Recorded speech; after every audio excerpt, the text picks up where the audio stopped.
Our final trailblazer tonight, everyone, is Chef Esther Choi.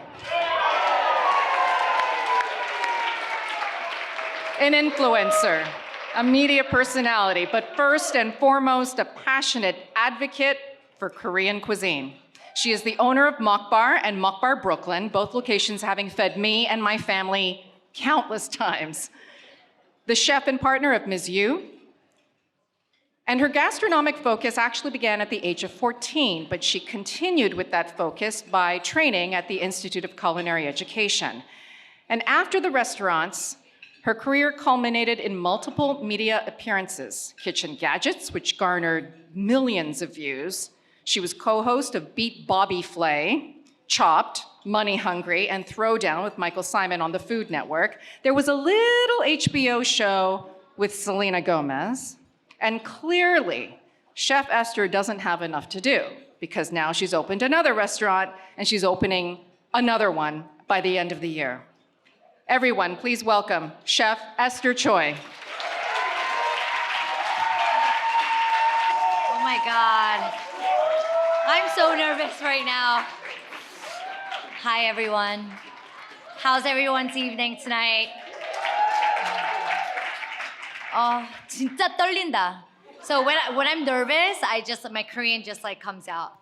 First, I just want to say that I can't believe this day actually came. And I just want to say that I like wrote my speech out because I'm a chef, like I cook, right? Like this is not very normal for me. Like I could do TV all day, but like standing in front of like this audience is a lot. You know, I was really, really nervous. I remember being invited here about like 6 years ago when I opened my first restaurant, mŏkbar. I was sitting at a table right over there with Julie Young, my good friend. And I remember seeing the Trailblazers at the time being awarded. And I remember thinking to myself every single year, one day that will be me.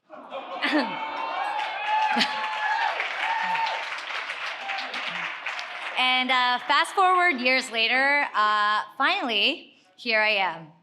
So it is really a true honor to be standing here. You know, I really don't get nervous that often. I really don't. Like, I opened my first restaurant at 28, no problem. Culinary school alumni speech alongside the legendary Danny Meyer in front of like 3,000 students, piece of cake. You know, competing on Iron Chef against like the top culinary titans with like 25 cameras in your face, killed that, you know? Tomorrow I'm cooking with Morimoto. I'm not nervous at all, like whatever, that's not a big deal. But this stage, it's a big deal. You know, it's a really, really big deal. And to tell my like personal story, I'm not gonna lie, I'm like sweating right now.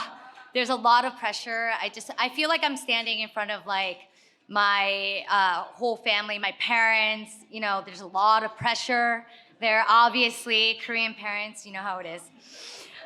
So I was thinking about what my story is, like what I want to say. But I will start out by saying that my Korean identity has literally dictated my entire life.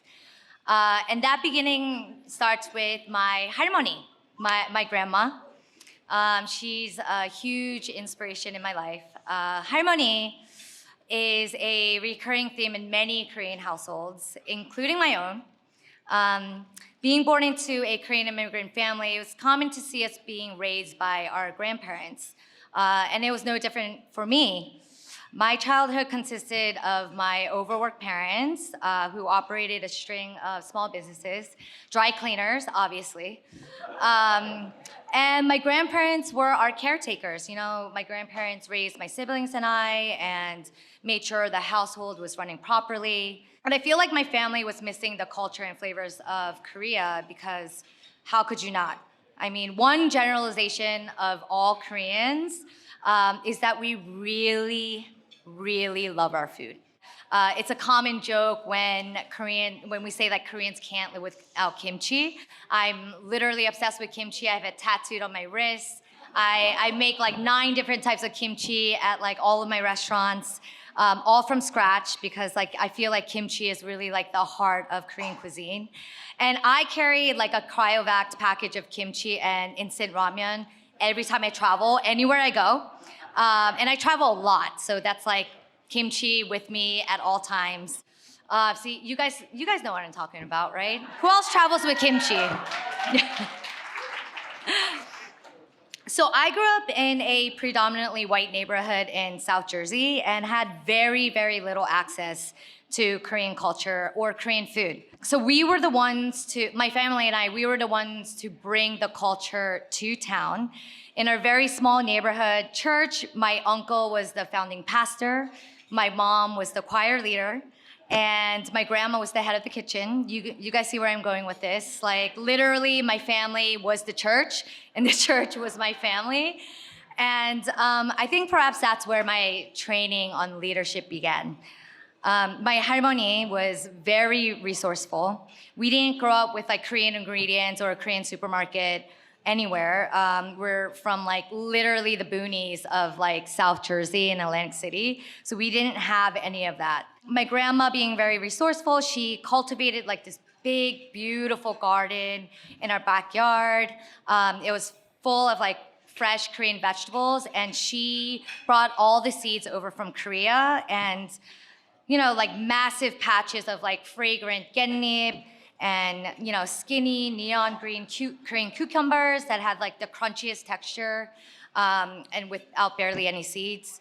And of course, like my favorite ingredient ever, which is Korean peppers, which are very like mild in heat and really, really floral. Towards the end of summer, my grandma would wait until the gochu, the Korean peppers, turn bright red, and then she would harvest them and dry them in the patio, and then she would make her own gochugaru. And she would take that gochugaru and make huge vats of kimchi come every fall. And I distinctly remember like the summer days, like running around the garden. I would be like harvesting all the vegetables. I loved doing that. And I would be like, collecting earthworms in like a shoebox because I was a weird kid. And I would hear my grandma call out to me like, "Esther야, 저녁할 시간이다," which meant like, "Esther, it's time to make dinner." She knew that I loved like being in the kitchen with her. I fell in love with food because I really fell in love with my heritage and my culture and my family, really. And actually, it was like a whole process. You know how when you're like falling in love with something, but you don't really know that it's happening? It was something like that for me when it came to food. I love and respect my family deeply.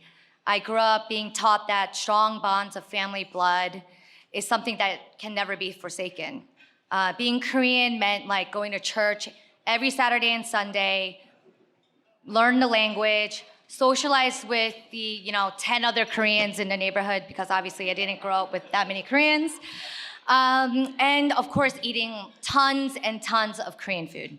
That was from my grandma. She made sure that we always ate Korean food.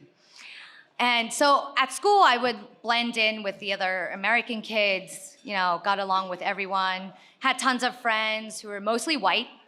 But I guess I always felt like something was missing. Part of it had to do with my life at home, which was deeply tied to my Korean heritage, and that identity was like reinforced over and over again from my 할머니. And at school, it would be like the total opposite. So I had to kind of like learn to camouflage into whatever environment I was in. So my dad ended up getting a job in Korea when I was in the 3rd grade. This was 1994.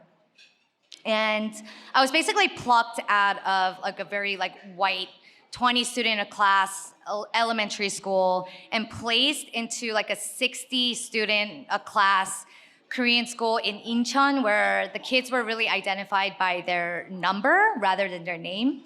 So it was like a total like culture shock for me. I didn't even know how to write my name, or the only word I knew was to say like 안녕 or something. So it was really strange for me. This is like 90s in Incheon, a totally different country than what it is today. And I feel like it was the craziest like pivotal experience that I had as like, a 12-year-old. And the next like 3 years of that life was like becoming a true Korean. That like, it felt so real. And I still remember like every moment of it. Like I learned so much about my identity through like these native Korean kids. They taught me, how to speak the language fluently. They taught me how to like, read and write and eat Korean street food, fall in love with like K-pop stars and chase like HOT, and really just like be entirely myself without having to think about like my identity or like why I was different. So eventually my parents decided that it was time for us to go back to America. So back to South Jersey I went, isolated again from our heritage. And I think that's probably the reason why I'm so passionate about my Korean heritage. By the time I was ready to leave the bubble of South Jersey and attend college, I was like really, really eager to connect with my Korean identity again.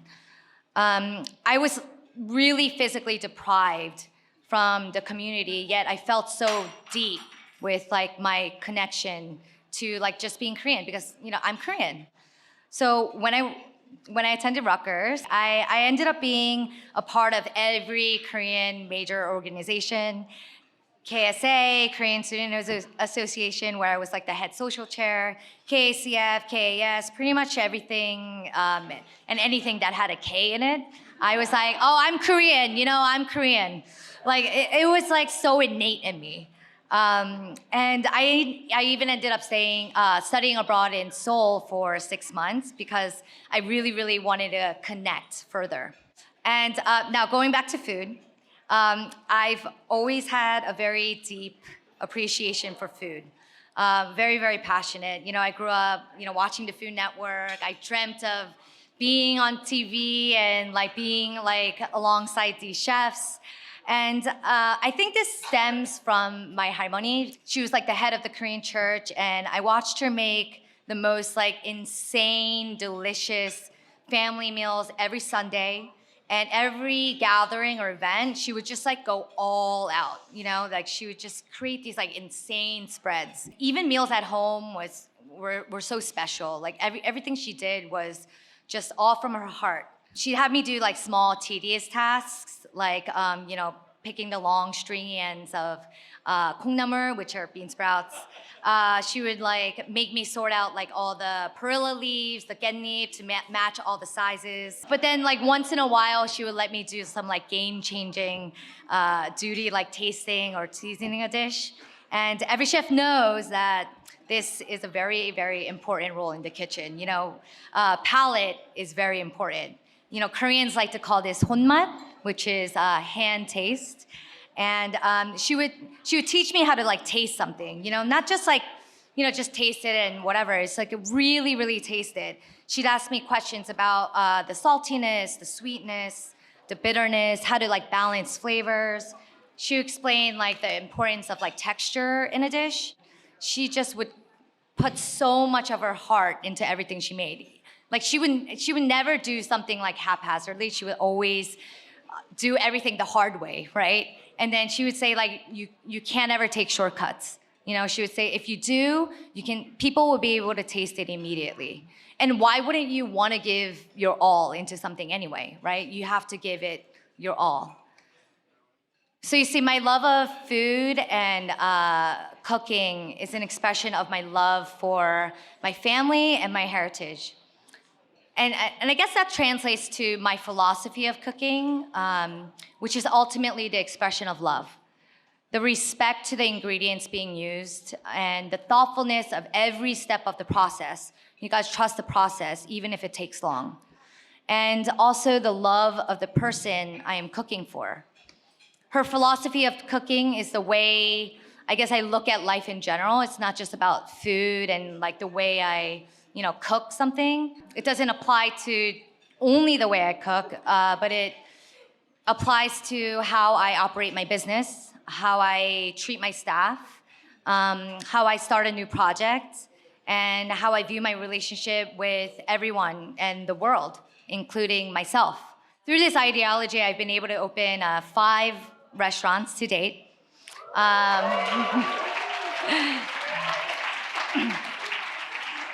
And lead a company of over 100 employees, win multiple awards representing Korean cuisine, and get through a national pandemic without flinching, and coming out even better on the other side. We are thriving right now. Thankful for all of that and your support. Also, Battle in Kitchen Stadium on Netflix's Iron Chef. If you haven't watched it, please watch it. Also watch the finale, not just my episode, because you gotta go to the end. I also hosted multiple shows on Eater, iHeartRadio, Food Network, garnering millions of views. Also, the most important thing, stand alongside of the most prestigious chefs all over the world with pride. Pride of who I am. My life motto comes from my family, my harmony, made with love. Love is patient, love over fear. Thank you so much. Thank you. Beautiful work. Thank you, Esther. That was wonderful. Oh, thank you. Oh, Esther. Never mind.